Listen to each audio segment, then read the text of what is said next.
Hello students, from this video onwards I'll be starting with the second chapter of our first module. So second chapter is overview of C. So first we will see what is the syllabus we are going to study in this chapter. So we are going to study about the basic structure of a C program, executing a C program, constants, variables, data types, operators and expressions. So we will start with the introduction to a C. C is a structured high-level machine-independent language. It allows software developers to develop programs without worrying about the hardware platforms where they will be implemented. C evolved from ALGOL, BCPL and B by Dennis Ritchie at Bell Laboratories in 1972. That is, it was invented by Dennis Ritchie in the year 1972, and it is a combination of algorithmic language, basic computer programming language and the B language, Bell language, which was developed by in the Bell Laboratories.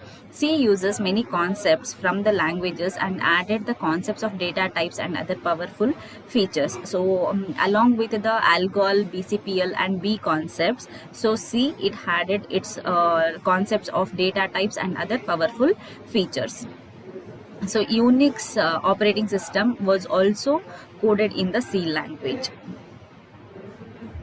So whatever programs we are going to write in C are very fast and efficient. So standard functions are available which can be used for developing programs, and C is highly portable. So in whichever machine if you want to make use of this, we are just writing the program, and in whichever machine you want to execute, you can just load it and we can go for the compilation and execution of the program. C language is well suited for structured programming. That is, it includes functions, modules or blocks which makes it easier to understand as well as to build.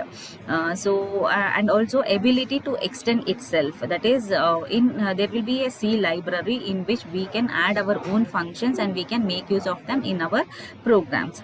And because of all these features, our C is having great importance.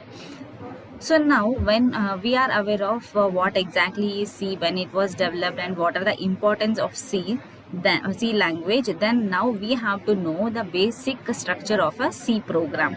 So in this diagram you can see here, so this is the basic structure of a C program. It consists of the different sections here. So I'll just read it out. The document section used for comments, like who has created the program and what this program is actually of. So here by the side beside we can see the example. So here in the comments section or in the documentation section we can see sample program created by B source. So like this we can give any comments here. Link section is used to include the C library functions. So mainly we include these two, that is stdio.h and conio.h directives, and these directives are included because we are making use of the functions, inbuilt functions or the C library functions like printf and scanf statements functions. So because of that we are including these two and we are linking them with our C program. Definition section. So if any function is there, if we want if we have created any function, then that function's definition has to be included here. So global, next section is global declaration section. It consists of variables used in more than one function. So whatever variables we are using in our program and also in the different functions, so those variables can be declared under this global declaration section. And all our C program, it has to contain one main program, and this main function, it will be consisting again of two parts, declaration part and executable part. So here you have the example, and before that global declaration example, int a equal to 10. So here int a equal to 10 means a is a variable which can be used within that entire program, whichever function it may be. So wherever you want to use it, we can use as it has been declared as a global variable.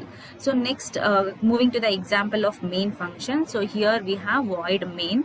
So it has two different parts, declaration part and executable part. Declaration part means it will be like if any other variables, if we are using within the main program, you can declare them. If there are no variables, just we will go for the executable part. So these are the statements which are included in the executable part.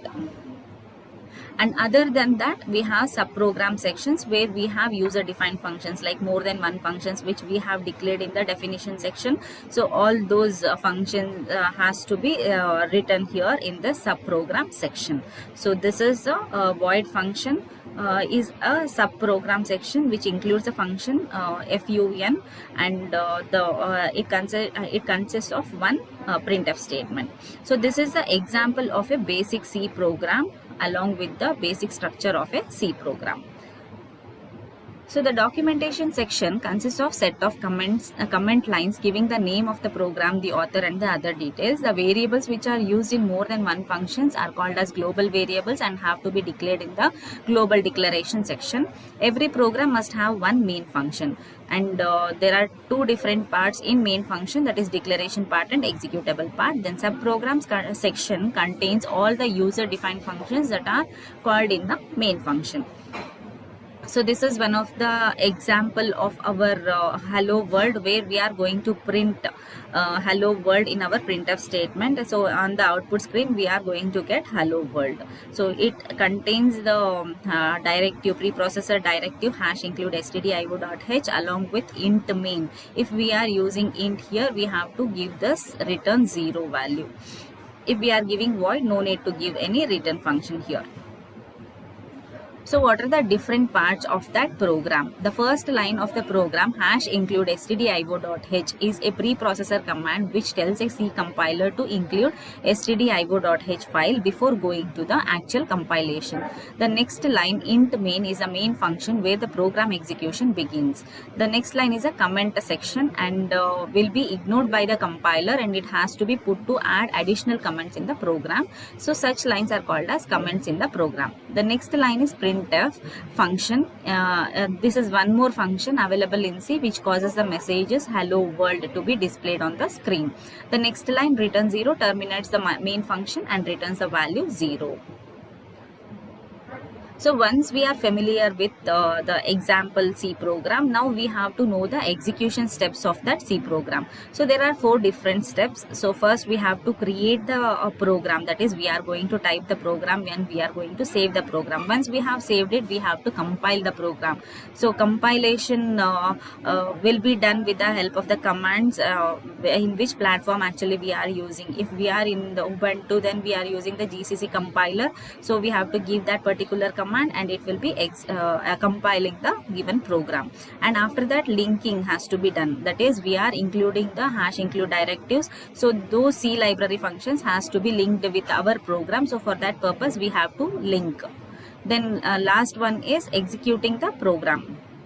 So we have to execute it after the linking and compiling.